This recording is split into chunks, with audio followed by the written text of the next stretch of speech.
will play its part in helping the project go smooth. Please follow instruction of our staff and big applause to Mr. Jan Anderson.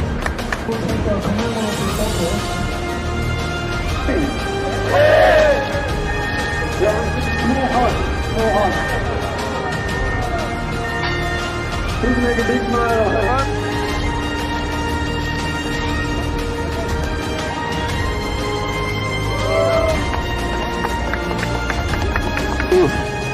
Thank you all, and I wish you good luck now and a safe journey to build the ship here in dock number 4. Today we also have a very good day with the Christmas, so for that reason I will tell you and wish you Merry Christmas, be safe, and of course a Happy New Year. Yeah, with small horn. Okay.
joy to it?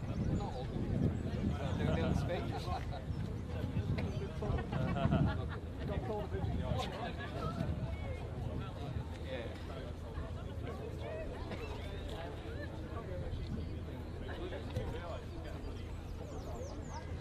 Yeah, I was going to say.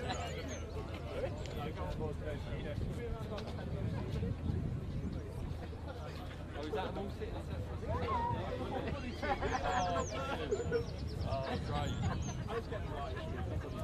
That's good. They seem like those I think you're doing the open. Part of it.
I was looking that way.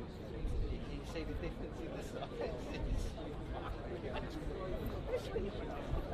Because you had the oil tank next to it.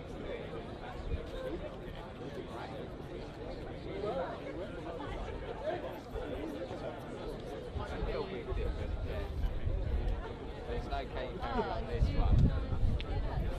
The infill remake, yeah, the Katy Perry is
idea sandwich is very much like what I want to do. I want to sit on this seat, side, play on up in the city.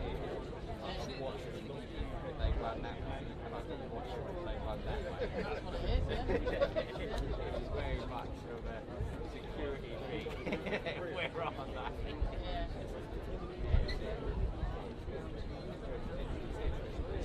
Had a lot of pressure on the high man. See what I mean?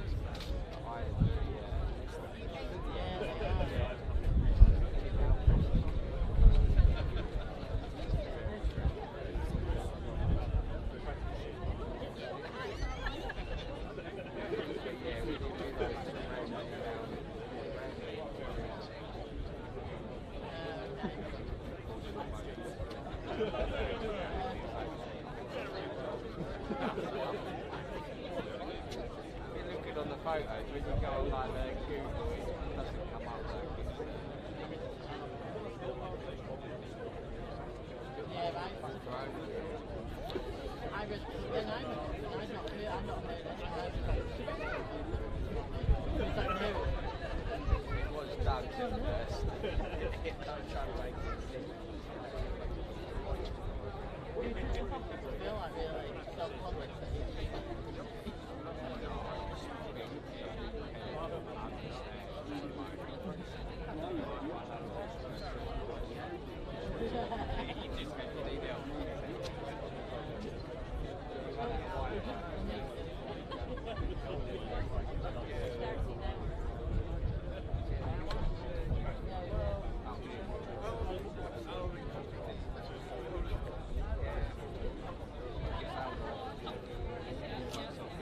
Stop the speed.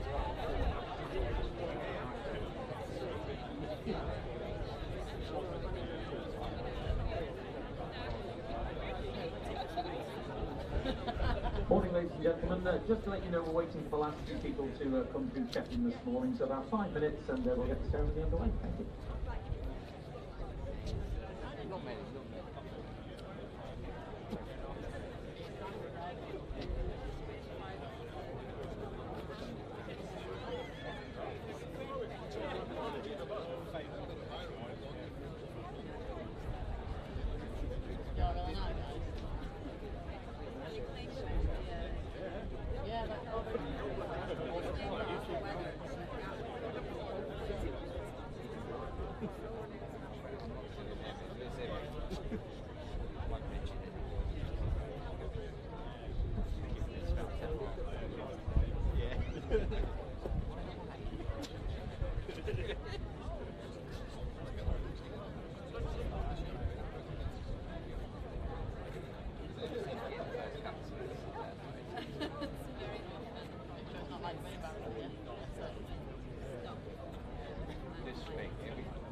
Every time I've gone on one of the podiums, just remember that when you go up, it's not that that you must step up with the same. Or you're trying to grab the bike, you make all sorts of noises, so yeah, it's not that bad. Just laugh at that before you go up, yeah.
No, you're speaking.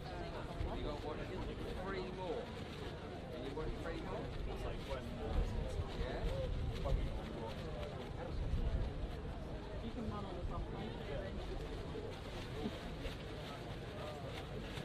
There is marks on it saying that he didn't do that.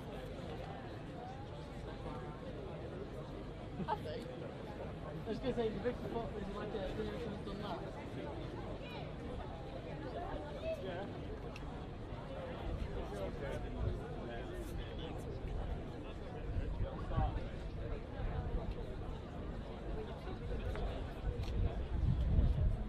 I feel like I need that. Thanks for the wait, ladies and gentlemen. Well, tomorrow night, what's the Chief Minister, Treasury Minister for Enterprise, honoured guests from Hyundai, Affinity, SMC, Hulda, the board and executives of the Isle of Man Steam Packet Company, and welcome guests. Now, obviously, the people of the Isle of Man are very passionate about their history and heritage, and one of the most historic aspects of Manx life is, of course, having the oldest and most continuous shipping company in the world, the Isle of Man Steam Packet Company.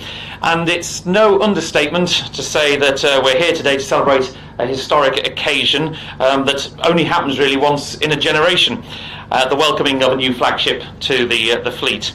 And with the company's bicentennial celebrations in 2030, this will be the flagship that proudly sails into the company's third century of service. So would you now, for the proceedings to get underway, please welcome the gentleman who in his previous role secured the ownership of the steam packet for the nation, our Chief Minister, Alfred Cannon.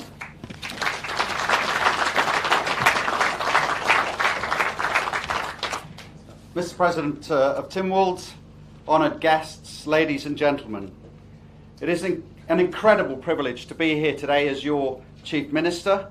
In fact, as much as a privilege as it was to be your Treasury Minister 5 years ago when the Council of Ministers supported the proposals to purchase the Isle of Man Steam Packet Company.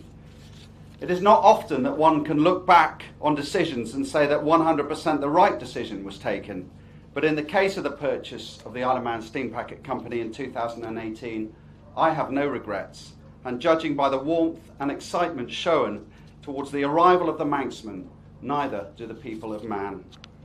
The MANXMAN, as we can see, is a beautiful ship and has been designed and built to the highest specifications to meet the needs of the island that she serves.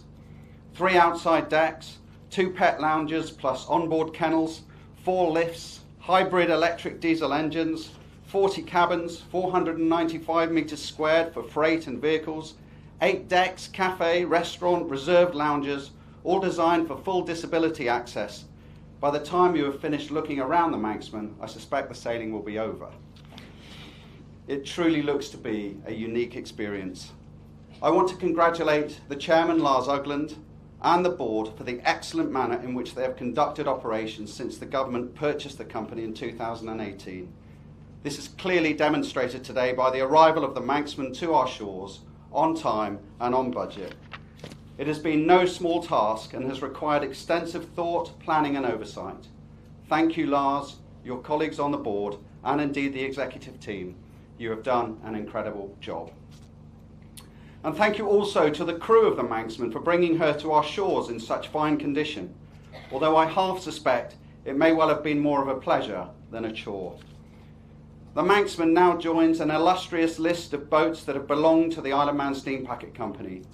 In fact, I note she is the third in the fleet to hold the name MANXMAN, and with a length of 436 feet or 133 metres and a capacity of 950 passengers, it is the largest vessel in the Isle of Man Steam Packet's history and demonstrates, I believe, the ambition of the company and indeed the island to grow its business and its economy.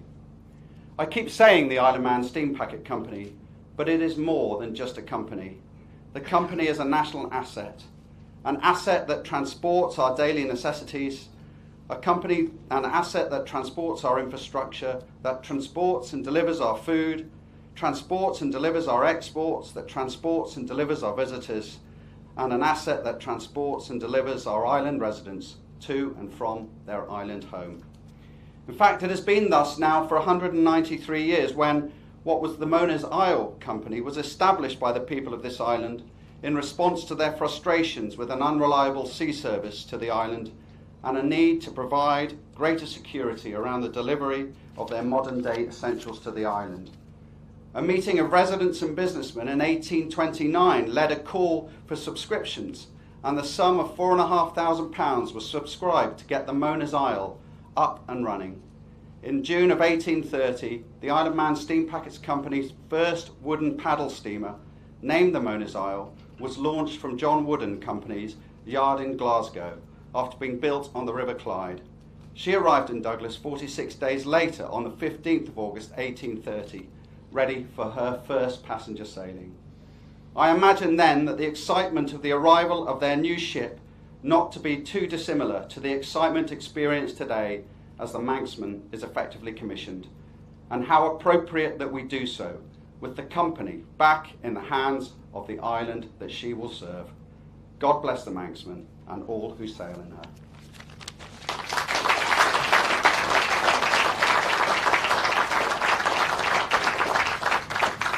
Thank you very much, Chief Minister. And I'd now like to welcome to the stage the Managing Director of the Isle of Man Steam Packet Company, Mr. Brian Thompson.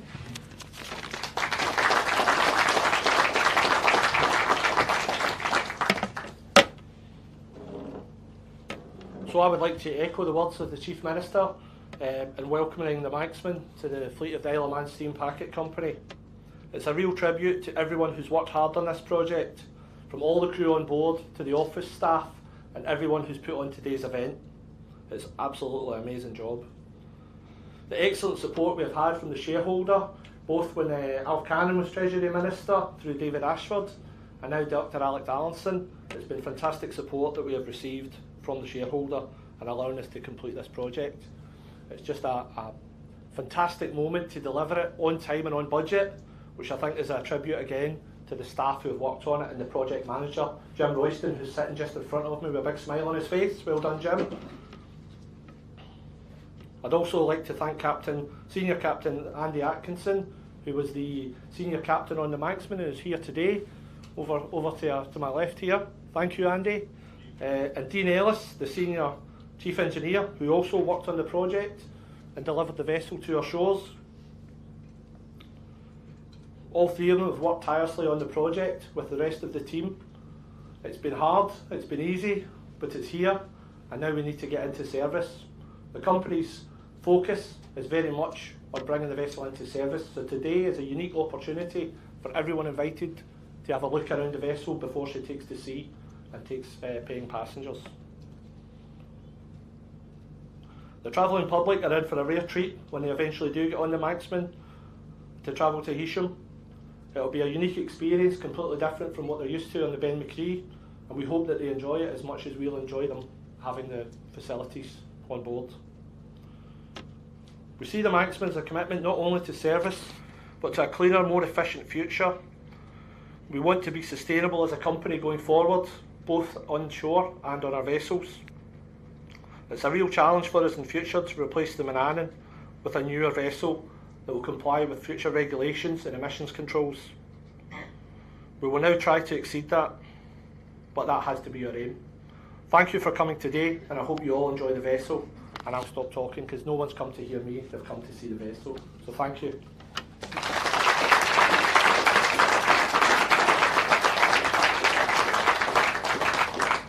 Thank you, Brian. Now, if I can ask every the guests here in the tent if they'd make their way outside, because we arrive at a very significant and important part of today's events, where an honoured guest, the lady who's managed the Steam Packet presence in Liverpool for the past 2 decades, has the honour of welcoming our new flagship. So if you'd like to make your way out to the stage there, and we'll be welcoming Janice McDowell, who'll be breaking the bottle of champagne over the vessel. Thank you.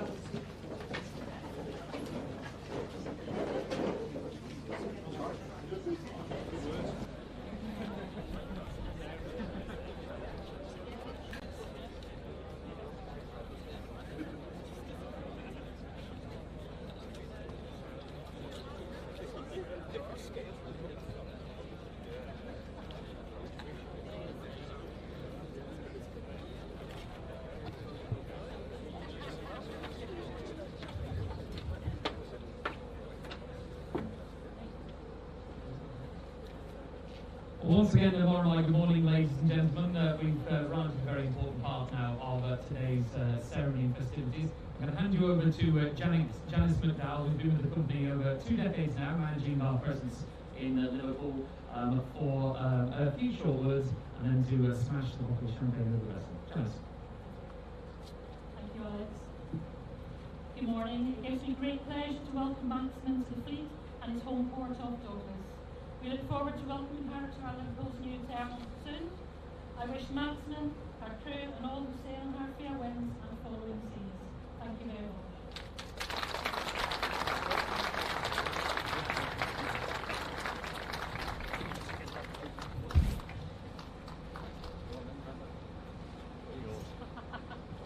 Give it welly.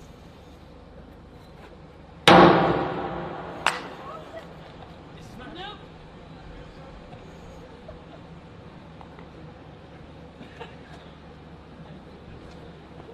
Great deal of difficulty. Go on, you can get it.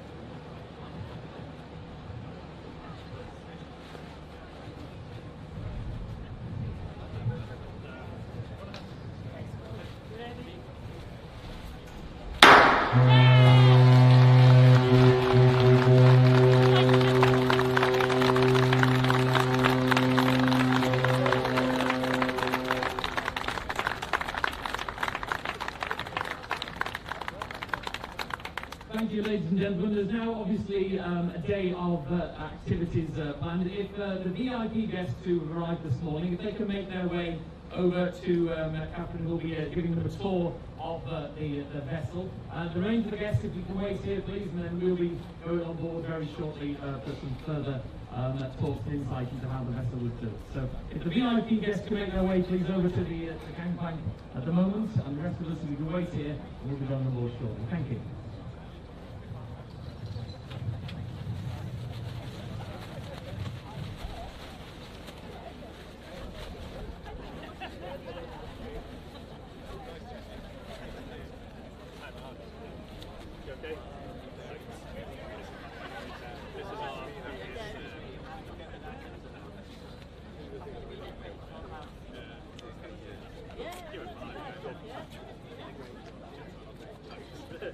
Sorry, my wife.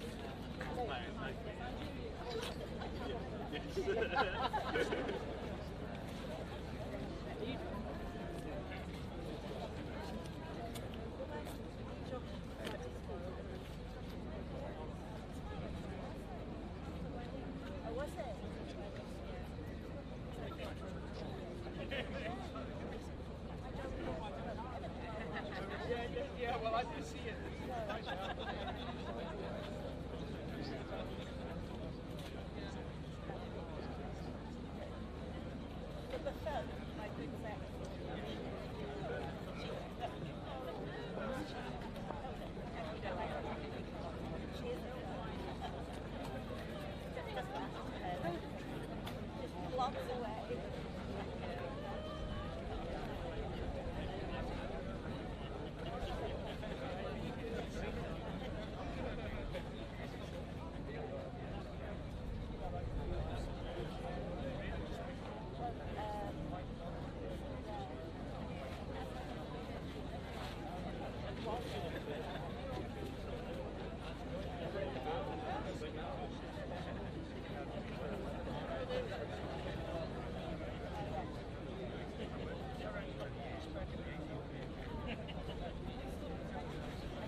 like to make your way up to the gangway now, please. You'll head on board and onto deck 5, the car deck straight ahead of you, where the next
It's working. Oh, that was part of the fun. Yeah, you bet.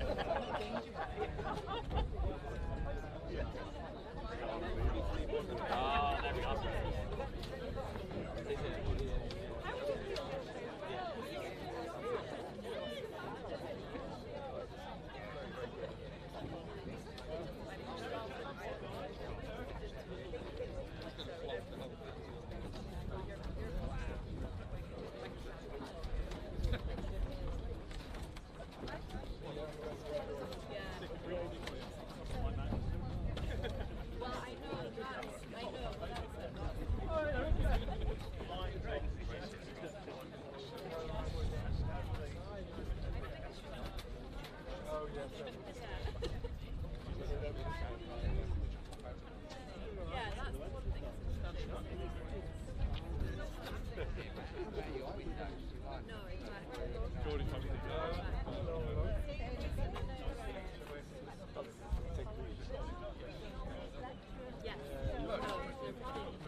Well, thank you for your patience, ladies and gentlemen. Welcome on board the MANXMAN. We're now going to hear about her journey, figuratively and literally, from obviously conception through to her arrival here in Douglas in the Isle of Man. And first to talk about it is a man who's pretty much lived and breathed MANXMAN ever since it was conceived. He's the Fleet Operations Manager for the Isle of Man Steam Packet Company and also the project lead for the MANXMAN project. Will you please welcome Jim Royston?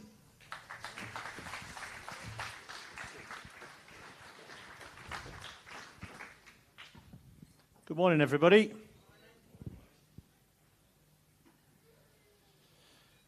In early 2019, the board requested a statement of requirements to draw up to send out to naval architects to tender services to produce a concept specification and general arrangement for a new RoPax for the Isle of Man Steam Packet Company. This would replace the Ben McCree on the Isle of Man to Heysham route and also be capable of sailing to Liverpool and Belfast. This document was based on experience from operating Ben McCree for many years, but also the requirements of the Strategic Sea Services Agreement and the results of a facilities and service survey which over 8,000 passengers had responded to.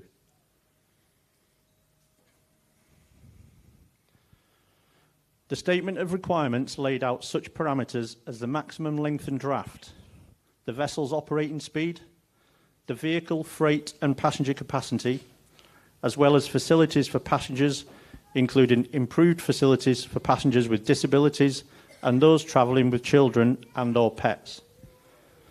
But it was not specific, as we wanted designers to use their own experience and expertise to produce new and exciting designs. A number of naval architects firms submitted tenders, and eventually the contract was awarded to holders. Around about the same time, I put myself forward to the board of directors to be considered as taking on the role of project manager for this new build. And I am truly thankful that they put their faith in me and agreed to let me take on this role. It's been a life-changing experience that I've thoroughly enjoyed, and I'm very proud of the result of what has been a collaborative effort of everybody involved.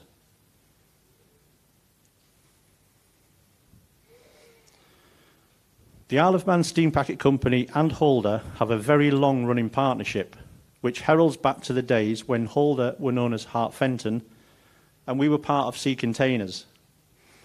Over the years, we've worked together on many major projects, including more recently the design and installation of the additional lounges on Ben McCree and the conversion of Incat 050 to MANXMAN. Sorry, Manannan. Which at the time was the largest fast ferry conversion project in the world. If I get confused with the names, I don't know how anyone else is going to manage. Holder brought a huge amount of ferry and passenger ship design experience and had recently worked with Whitelink designing and assisting the build of their newest flagship Victoria of White. The Victoria of White project has a lot of similarities to our project. She's a vessel serving a small island community with length and draft restrictions due to the ports of operation. She requires a large amount of vehicle and passenger space with a high level of finish and facilities, and she also has the Wärtsilä hybrid diesel electric propulsion system package, as we have on MANXMAN. MANXMAN, that's the one, yeah. Holder brought all the experience from that project to our project and shared the ups and downs so we could take advantage of lessons learned without having to go through the pain of making wrong decisions or poor choices in the design, plan approval, maker selection and build process.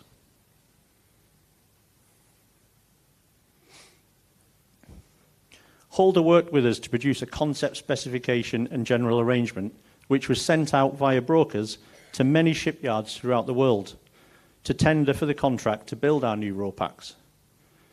In total, 27 shipyards presented tenders, and through a long process of evaluation of all these shipyards, we whittled 27 down to 5 prospective yards who had the potential to be able to deliver a vessel of the required quality within the time frame to suit our needs and at a budget level to match ours.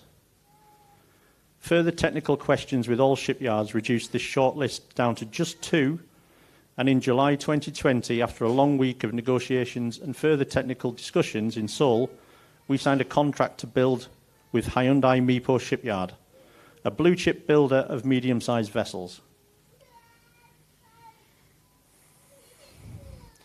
The following 13 months was taken up with basic and detailed design works, plan approvals, hull form optimization, basin model testing, makers selection, as well as, thanks to COVID travel restrictions, many video meetings to discuss technical details and design improvements.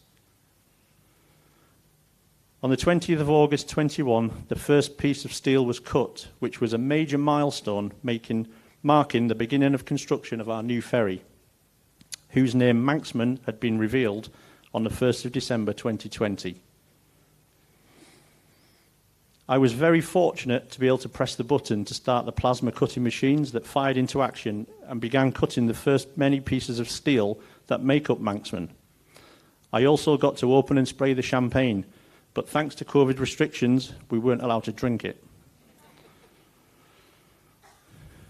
During the period up to steel cutting, we appointed Sequest Marine, a renowned on-site management team, to assist us with the physical build process, bringing expertise in areas such as welding procedures, machinery installation, and paint inspections. We also appointed SMC Design, a high-end interior designers for many cruise ship owners, yachts and ferries, to provide interior design of passenger and crew spaces, including all the material and fixture and fitting specifications. SMC have also visited the vessel throughout the interior outfitting to offer support and advice during inspections. They've also directed and managed the commissioning of bespoke artwork from Isle of Man artists to be displayed on board.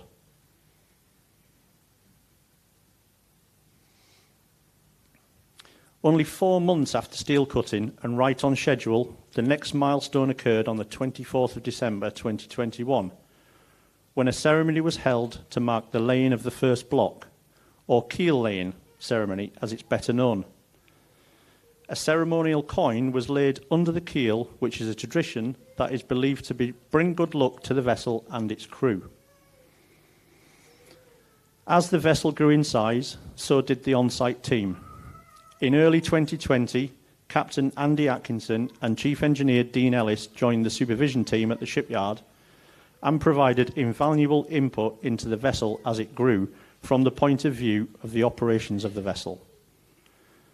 Additional officers and crew gradually joined the site team throughout 2022, attending equipment installation and commissioning, and later the sea trials. Being on site from this early stage allowed the team to learn the vessel as it grew and gain an intimate knowledge of parts of the vessel which normally are not accessible in operation. On schedule again in June 2020, following a thorough inspection of the vessel by site team members, Holder and the Classification Society, MANXMAN was floated and launched from a building dock and towed by tugs to one of the outfitting quays. This was a significant milestone in the evolution of MANXMAN and was the point where 5,700 tons of steel, over 14,000 pieces of pipe and 500,000 metres of cable and other components became a ship. It was a very proud moment for Captain Andy Atkinson, who was on board during the launch and transiting to the outfitting quay, the first captain to be on MANXMAN at sea.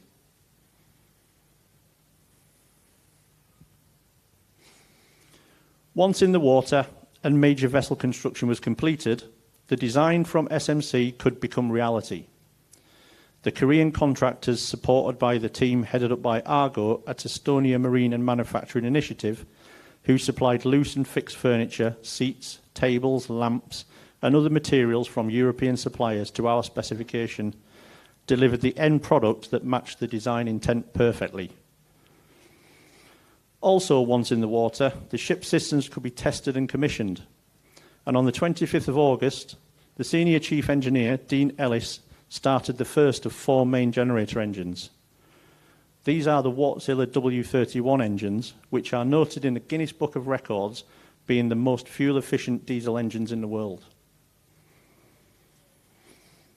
In September 22, two large typhoons hit the Korean peninsula.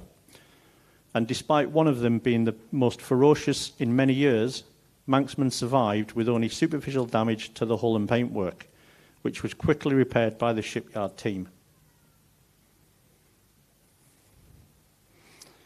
On completion of all the system testing and commissioning, MANXMAN went to sea for an extended 10-day sea trial to ensure everything was working 100% and to fine-tune propulsion and control systems.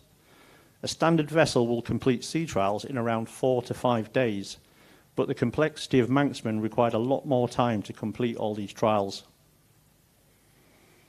Shortly after the sea trials, a naming ceremony was held in the shipyard when Geraldine Ugland, wife of Chairman Lars, officially named the vessel and blessed her and all who will sail on her. This was a very significant vessel, not only for the Aleman Steam Packet Company, but also for the shipyard themselves, as it marks a new era of shipbuilding for them, moving into the European ferry and passenger market. It's a huge leap forward for them. And 1 week later, on the 10th of May 2023, the signing of the protocols of delivery by Lars himself marked the first day of MANXMAN being part of the Steam Packet fleet. And she was handed over to Captain Andy Atkinson and his crew to bring her safely back to the UK and the Isle of Man, which they dutifully did with great professionalism and pride. In the same way that I handed over the vessel to Andy in Korea, I now hand over the stage to talk about the magnificent delivery trip from Ulsan to Southampton.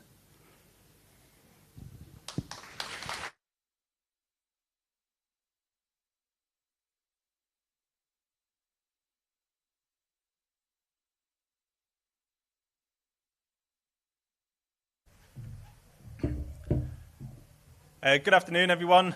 My name's Andy Atkinson. As Jim said, I'm been appointed Senior Master of this vessel, and I'm going to speak to you a little bit about the delivery trip that we did from Ulsan back to the UK. So, planning started back in early 2021 for the delivery trip, and there was a couple of challenges faced even before we set off on the trip. And the biggest one was the fuel consumption on board. So although it is one of the most efficient ferries ever built, it's only built to go between Douglas and Heysham and Douglas and Liverpool. A result of that meant that we've only got relatively small fuel tanks. It's not built for deep sea passages of getting halfway around the world, quite literally. So we looked at a couple of things that we could do to overcome this. One of them was to convert void spaces, which are the sort of empty spaces down in the bottom of the ship, to fuel tanks temporarily. But due to the complex nature that this involved and the additional work that was needed, that was decided it wouldn't be cost effective and it wouldn't have been the sort of best option to go to. After that, we looked at installing sort of semi-permanent road tankers filled with fuel on the back end of deck 5, which is this deck here, and then they would gravity feed fuel down to the main fuel tanks. But again, due to the sort of complex nature of that and the safety hazards involved of having fuel stored up here on deck where it's not really meant to be stored, we decided against that as well. So after a lot of thought and sort of considerations, it was decided that instead of trying to do the trip in one long run from Ulsan back to the UK, that we'd break it up into sections, and each section would be around about 5 to 7 days, depending on where we were going. The reason we chose sort of 5 to 7 days was that meant we'd do a speed of around 16 knots, and that's the most effective speed that we could do on 2 engines. So the ship's built with 4 engines, but we decided, due to fuel costs and efficiency, running on 2 would give us the best sort of cost-effective way of getting the ship back from Ulsan to Korea. So once we had all that in mind, we then had to work out which ports we're actually going to stop at, which ones we're actually going to go to. Now, after a couple of quite comical Facebook comments of when the first itinerary was sort of released, One which particularly I liked was asking why we didn't go eastbound across the Pacific Ocean. For anyone that's got a good geography knowledge, if we were to go eastbound across the Pacific instead of westbound, it's around about 6,000 or 7,000 miles longer. And due to the lack of ports in the Pacific Ocean, we'd have run out of fuel somewhere just before Hawaii. So after some careful thinking, we decided not to go with the Facebook comments, and we'd go the correct way round. We went westbound. So the things we were looking at in the ports were if they could supply us fuel, if they could supply water to us, and also, most importantly, what food and provisions they could supply to us. So with all that in mind, it was decided that we'd start at Ulsan, go to Singapore, transit to Colombo in Sri Lanka, then go up to Muscat, just off Oman, transit round to the Suez Canal, stop at Gibraltar, Southampton, and then finally end up here in Douglas. That would have given us a total distance of just under 12,000 nautical miles from Ulsan to Douglas. Now, it's not just as easy as turning up at these ports and saying, this is what we want, we need fuel, we need water. A lot of careful planning has to go into actually being able to get the ship safely in and out the ports. Now, arguably, one of the most difficult ports to get the ship in and out of is actually its home port here. All the ports we visited on the way back, they're all big open ports designed for ships far bigger than what this is, but they still had their challenges. So with the help of the chief officer, Phil, who has extensive knowledge of passage planning from his days on cruise ships, with myself and the rest of the deck department and the help of people back in our office, that's how we came up with where we would stop and which way we would go. Like I said, it was designed at 16 knots, which was given the most accurate, or the most sort of fuel-efficient way of getting back. Now, again, some people were complaining about that, about not going fast enough, one of which was my wife, who's just had to leave with my little boy, as you could hear he was starting to get a bit tired. But yeah, so before we could even set off, once all the passage plan was done, the first step was to contact all of these ports and actually make sure they had the facilities that we needed. Once all that was done, we had to get the ship ready to sail, which was arguably one of the hardest parts of the entire delivery voyage. This was done with the help of Lloyd's Registry, who is the Classification Society, and also with the help of Rick Kramer from Isle of Man Flag. So they, two governing bodies, came on board the ship. We did extensive testing of all the systems, and they finally provided us with the certificates that we could legally sail the ship back to the UK. So we left Ulsan on the afternoon of the 13th of May. Sunny, calm day. It was actually quite perfect conditions, to be honest, for leaving the first time. We had two tugs in attendance, one at the front and one at the back of the ship, and it was Phil and myself on the bridge with Scott, who was the helmsman. We transited out of Ulsan, dropped off the pilot, and then it was quite a surreal moment, to be honest, because it was the first time that we were fully in charge of our ship on our own. So, a couple of handshaking, chief engineer came up, Dean, he shook hands, we all congratulated ourselves, and then we're off, basically. However, the celebrations didn't last too long, because 2 days into the voyage, which was meant to go to Singapore, our first problem occurred, which was basically fuel contamination. This was completely unforeseen. There was nothing at all we could have done about this. It's just something that happens with fuel. Sometimes you don't get good fuel. So after a lot of thought and consideration with the chief engineer, Dean, speaking with Jim back in the office, and Rob, the marine manager, we decided that the best course of action was to divert and go to Hong Kong. So those of you that were following us on marine traffic or other AIS sort of tracking sites, you'd have seen that just as we got past the Taiwan Strait, we drifted around for a little bit and then finally diverted to Hong Kong. So that the reason we sort of drifted around for a bit was because, as I said earlier, it's not It's not a case of just being able to go to these ports. We have to wait for space within the ports, and we have to wait for availability.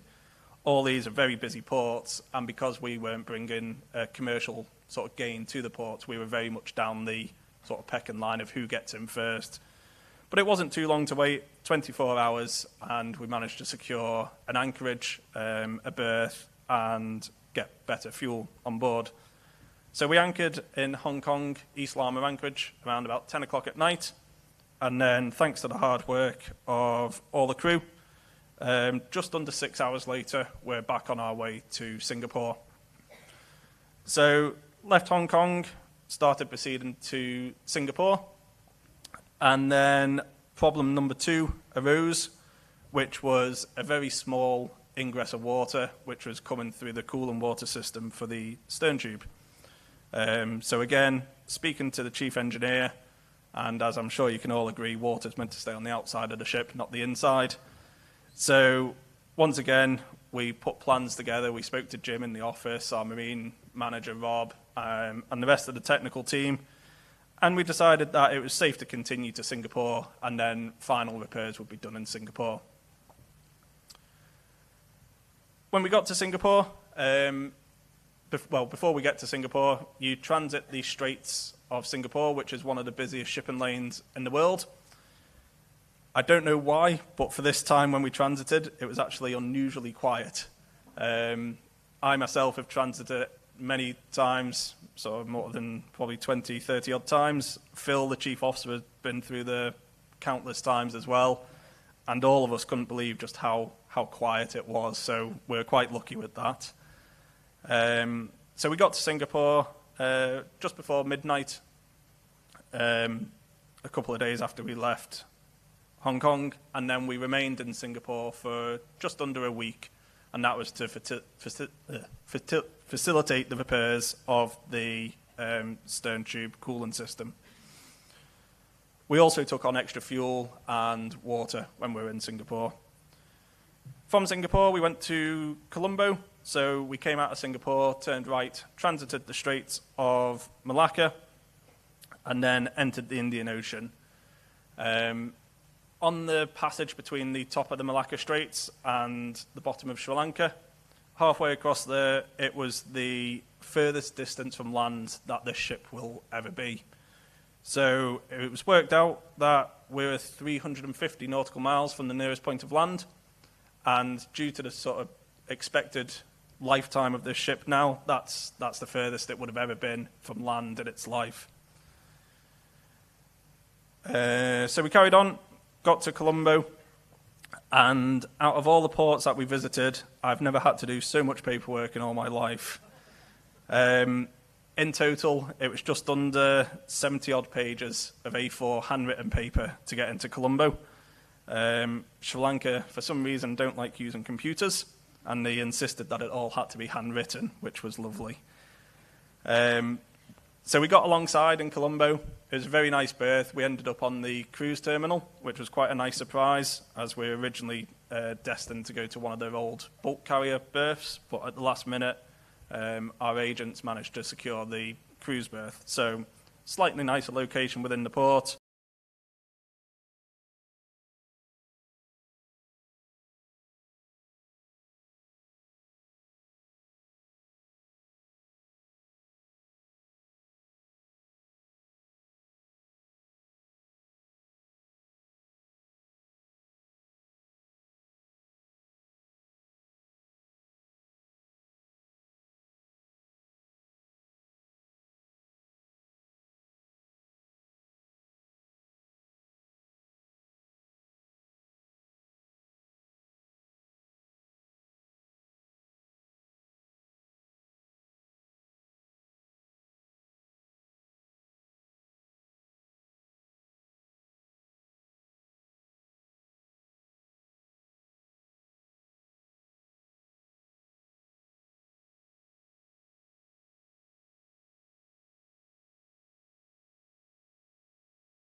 the UK, the Suez Canal fall under slightly different regulations, and they have slightly different sort of certificates that we needed. So part of being able to get this certificate was to have a full inspection of the ship done, which was scheduled for the 14th of June in the morning time. However, due to all the delays, they finally got on board at 10 o'clock at night, which it was good to have them there. However, if they could have come a bit earlier, it would have been a lot nicer. So those guys were on board. They did a couple of inspections, wanted to see a bit of machinery working, but generally speaking, they were quite good. And after a quick look around the ship, they were gone. And then the following morning, picked up the pilot at 5:30 in the morning. And then, like I said, because it was our first time transiting the Suez, we had to do what they classed as sea trials. Now, I was on board for sea trials in Korea for 3 of them. And I was expecting something similar to that. It really wasn't. It was a case of picking up the anchor and just manoeuvring the ship to the entrance of the Suez Canal, and that's what they deemed to be sea trials, which, when I found that out, took quite a lot of stress off everybody because we hadn't been told what it was going to be before then. So we transited the Suez Canal. The Suez Canal is around about 100 nautical miles long, running in mostly north-south direction. And then took around about 10 hours to transit, and you go through in a convoy. So we were number 9 in the convoy, and the convoy size was 27 on the day that we transited, so round about in the middle of the convoy, and there's 1 mile space in between each ship. So transited there, finally cleared at around about 5 o'clock at night, and then, as I said earlier, we're due to go to Gibraltar. However, due to problems that we'd had with bunkering or loading fresh water on board, it was realised that once we got clear of the Suez Canal that we wouldn't actually be able to get to Gibraltar without running out of fresh water. Now, this wasn't too much of a problem for the ship. Sorry. However, I will apologise to our HR manager, who is sat in front of me here, because we made the decision to divert from Gibraltar to Malta shortly after our HR department had just booked all the flights to get the new crew to Gibraltar. So, Ethel, I do apologise for that. So we ended up in Malta, which was a couple of days after the Suez Canal, and that was the first sort of big port we'd been to where a lot was happening. So because it was our first European port, we're subjected to what's called port state inspection, which was part of the Paris MOU. And that basically involved a surveyor coming on board the ship to make sure that we were safe and everything was being done correctly. As you can imagine, everything was absolutely fine, and the inspector was very happy. The other thing that happened in Malta was the small delivery crew of the original 21 people. A couple of them got off and disembarked in Malta, but then an additional 27 people came on board. So what was quite a small, sort of close-knit crew at the time, overnight doubled to just over 40 people, which it made the entire feeling of the ship a little bit different because it brought fresh faces on board, fresh excitement, and it just gave everyone that last little perk they needed to finish the job. So we left Malta and then proceeded straight from Malta, passing Gibraltar, up through the Bay of Biscay, and finally into Southampton. Arrived in Southampton early hours of the... no, we didn't. Arrived in Southampton in the morning, and it was quite... From a personal point of view, it was quite nice because the pilot who we had in Southampton was an old friend of mine. He was my college lecturer when I was a cadet, so back when I was 16. So it was nice to see him again and catch up on a few bits. Coming into Southampton, it was quite possibly one of the busiest areas of shipping that we'd seen for the entire trip. It just coincided with one of the big races that they do around the Isle of Wight, and as a result of that, I've never seen so many yachts in all my life. I'm all for yachts, I quite like yachts, but yeah, there was a lot of them. even the pilot was saying it was a very busy time to be coming into Southampton. So got alongside in Southampton, and then that's when my journey with MANXMAN finished then. I handed over command to Johnny, who's the captain, who's actually on board now, and then I went on leave for some much-needed rest. Then I've come back today, and I'll be taking over again on the 12th. So that's it, really, for the journey back. What I would like to say, though, is it couldn't have been done without the crew. All of the crew were fantastic. And, yeah, so you guys at the back, thanks.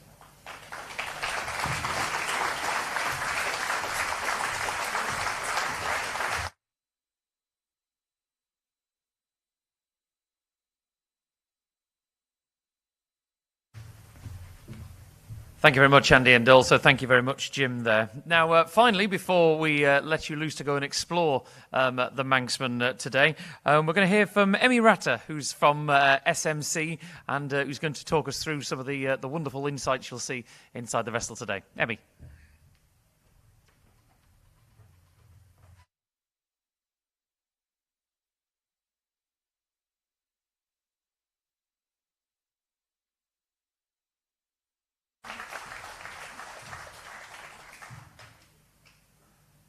Okay, so hello everyone. I'm Emmy. I'm from SMC Design. So we are an interior design company that specializes in the marine industry, so cruise liners and ferries mostly. So we've been working on the project. So my colleagues, since the very beginning, so they've designed right from the general arrangement plan to then the interior designs, the furniture, the fixings, the equipment, everything. So the kind of story of the artwork started with the story that the interiors told. So they really did a lot of research, my colleagues, especially Liz and the fascinator there, did a lot of research, in-depth research about the island and the stories that we could tell and the inspiration we could get from the island, and kind of wove that into all the interior design. So that was sort of my first reference. I then came in spring 2021 to start work on the artwork collection. So beforehand, when we first started, first of all, I was quite excited because I'm an islander, I'm from Shetland, so I already felt like I know island people. I can kind of get connected in that way, which is really nice. But yeah, so first I did a bit of research online and was thinking, are we going to find enough artists that are going to kind of fit in with the interior schemes? So I first took a trip to the island with my colleague Liam, and we went to the Ellen exhibition. And at that point I thought, oh, this is brilliant. There's so much local talent and so many pieces here already that I think could work really well. So we saw the exhibition, and then we met with the Arts Council, who were really helpful as well, and connected with a few artists. But what we wanted to do was really connect and give everyone an opportunity to be involved. So we selected 3 areas on board that we would put out to tender. So proposals were sent, and we just got such phenomenal feedback and interest from that. It was brilliant. I think we had about 70 proposals, something like that we all went through the kind and picked a few more artists from that to build our collection. So I'll just go area by area and tell you like a little bit about the artists. So in the eatery, I haven't taken my notes up here. Liz would be my colleague, would be able to tell you about all the stories that the interiors tell. But we started in the eatery with Graham Ryder's artwork. So it was focusing on the kind of natural landscape of the island. So really beautiful, large-scale pieces, taking views from the island itself, and some of them a bit more unusual than the very kind of touristy things that you're used to seeing. I'm only showing you 1 or 2 artworks from each area because I would really like you to have a good walk around and discover everything in situ when you get here, when we go upstairs. So next we had the pet lounge. So obviously this is a space where you're going to have a lot of animals, and so it's very neutral, very clean, no sort of unnecessary decoration of things that can get damaged or anything like that. So we selected artworks there that could really lift the spaces. So we have 2 pet lounges. So the first one is Jackie Mulvey's artwork. So she's in the audience somewhere. I've spoken to her already. There you are. Hi, Jackie. So if you want to know more, please go and speak to Jackie when you get on board, and all the artists. So yeah, we wanted this to be kind of fun and colourful, and this artwork was inspired by local areas and the family and the idea of taking your pets and taking your dogs for a walk and things like that. So, and what was really nice was when I was on board with Jim a few weeks ago, and he was saying, "Oh, I've walked my dog here, I've walked my dog there," so that was really nice.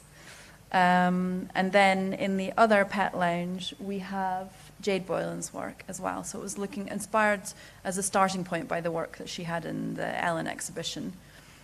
So kind of inspiration from travel posters and things like that, and showing lots of the sights that you can see on board the island, which is really nice. Okay, so next we have the Cornet. I can't do the pronunciation, I apologize. Cornet Cafe. Cornet, thank you. So Amy Bourbon has done a couple of paintings in there, and again, using island landmarks. But what we really liked with a lot of the artists is we're taking inspiration from the island, but not in a really obvious way. So I won't tell you where these places are. You can kind of study the paintings yourself and figure out. But she sort of took lots of little reference from landmarks and architecture and landscape and pieced them together to make these really beautiful pieces.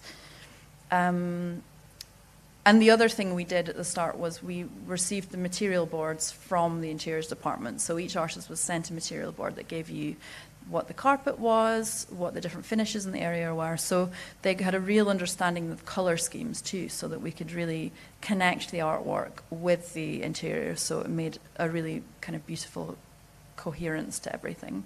So it's really considered for the passengers. Next, we have in the lift interiors, we wanted in that to be sort of travel posters that are quite bold, so when the doors open, it's a nice image.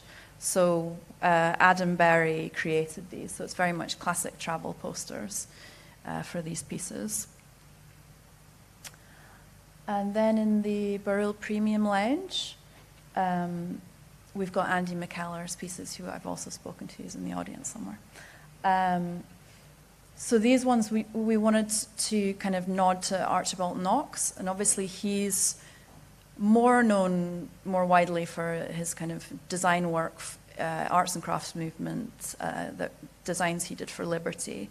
But also he lived on the island, he was part of the community here and created really beautiful fine artworks too. So Andy took that as a really nice starting point for these works, with, again, different views of the island and nothing too kind of obvious, which was really nice. And just sort of simple, really beautiful pieces. Okay, so next, in the corridor outside of that area, we've got Ian's pieces, he's at the front here.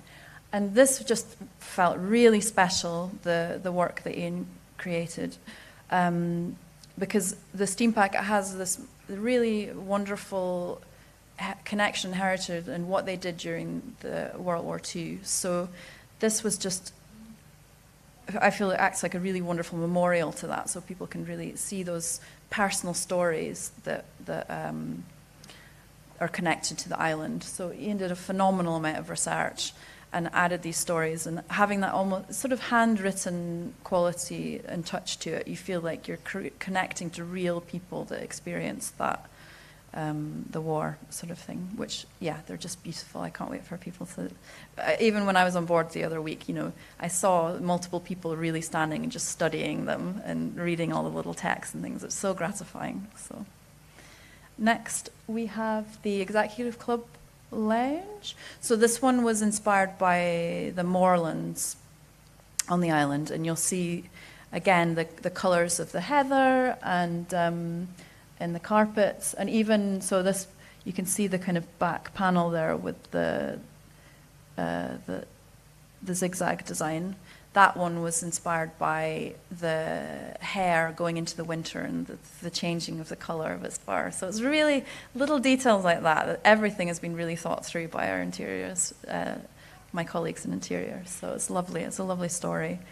So in there we had sculptures by Stephanie Quayle and Darren Jackson. So again, we've got the hair in there with a lovely poem surrounding it. And then Stephanie has created some of her beautiful animal sculptures. So yeah, I think they're both just world-class artists. They're just wonderful. Stephanie was sharing images of an exhibition she's done in Japan recently, and there's just so much life in their work. It's just beautiful. And I also really enjoyed going to visit them on their farm and seeing the studio and everything. It's just wonderful. So, and then we also had Ellie Baker, who created these paintings. So again, it's really connecting to the interiors and those colours and giving you that kind of abstracted idea of the moorlands, and just really evocative, I think, these works. Next, we've got the Inchbrick exclusive lounge, so very much inspired by the night sky. So you have the lights in the ceiling that give you kind of like constellations, and the carpet, which you don't necessarily see up close, but if you're kind of see from further away, it's actually inspired by like the surface of the moon, so you can see little sort of craters and things like that. So it's lovely, again, lovely story. So we had two artists in here. We had Bruno Cavallec's painting of the Northern Lights, which is just beautiful, and he involved his neighbours, the family there. He got them to pose, so it's the silhouette of that family that are standing looking up at the night sky, which is really beautiful. And then we had Ron Strassi's night sky photography again, which is really just fits perfectly. And what we really find was, it was a sort of happy accident, was the lighting there. It's almost like that is the lights that is reflected into the photography that you see, which is a lovely touch, actually. Next, we've got the Reserve Lounge, which was more about the coastline and the sea around. So we had, again, one artist in the interior and then one in the corridors here. So in the interior, we have Sally Black's pieces of looking at the marine life and the fish that are in the Irish Sea. And you've got a lovely little kind of details of coastline there as well, which is beautiful. The only thing I hope that maybe they'll do some art tours on board so that passengers that aren't getting the opportunity to go into these lounges can have a look around, because yeah, they're just really special artworks, I think, really beautiful. So Sally is just, again, it's just really lifting the space, I think, these pieces, and just kind of tying everything together really nicely. And then in the corridor, we've got Anna Klukas, who also is here near the front, so you can go and speak to her, because her artwork, again, it's the coastline, but what she did was looking at her involvement with lots of local bands and things like that. So she was listening to specific bands when she painted every painting, and so that is what was informing the brushwork and the colours that she was using. And then we go into the cabin corridors. So again, it's quite a neutral space, this one, so the artwork really kind of lifts the space, I think, really nicely. And we've got Megan Hindley's pieces, which are just such fun. They're all informed by local mythology and folklore, which is so rich on the island and kind of, yeah, really interesting. So she looked at like what's good luck and what's bad luck on board ships and the different folk creatures and things like that. So they're just great. They're such great fun. I really, really love them. And what she also did, one more that she collaborated with, she got the local children involved, so she got them to draw different folk creatures, and then she made that into another artwork, which was supposed to be in the corridors as well, but we thought, actually, this one's would be lovely if we can actually put it into the family area. So we've installed that in there instead, so that means hopefully local kids, they'll get to see their artwork and they can pose with it and things like that, and everyone can enjoy it, which is really nice. And then finally, we have the balcony cabin. So we've got Ron's pieces in there as well, of different views of the island, which just, again, just really lifts the space. I think it looks wonderful. So I think all the passengers that are on board are going to be very spoiled of this vessel. So I'm looking forward to everyone going on board and seeing it. So I'll stop showing about it now. But yeah, thank you very much.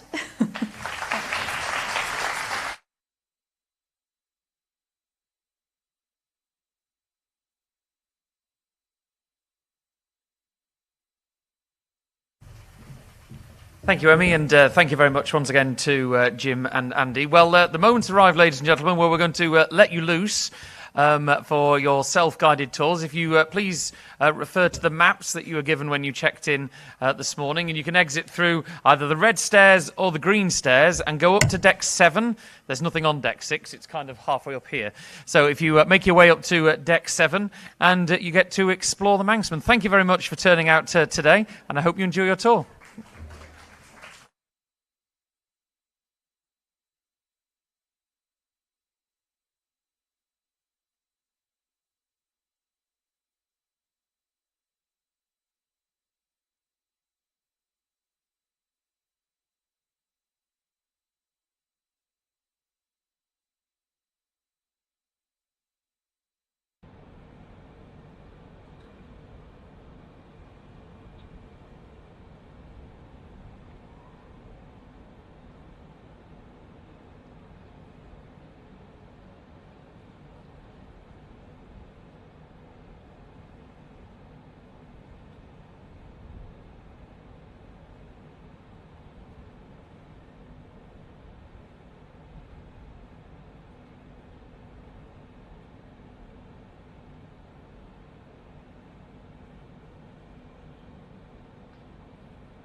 Yes, we are coming up from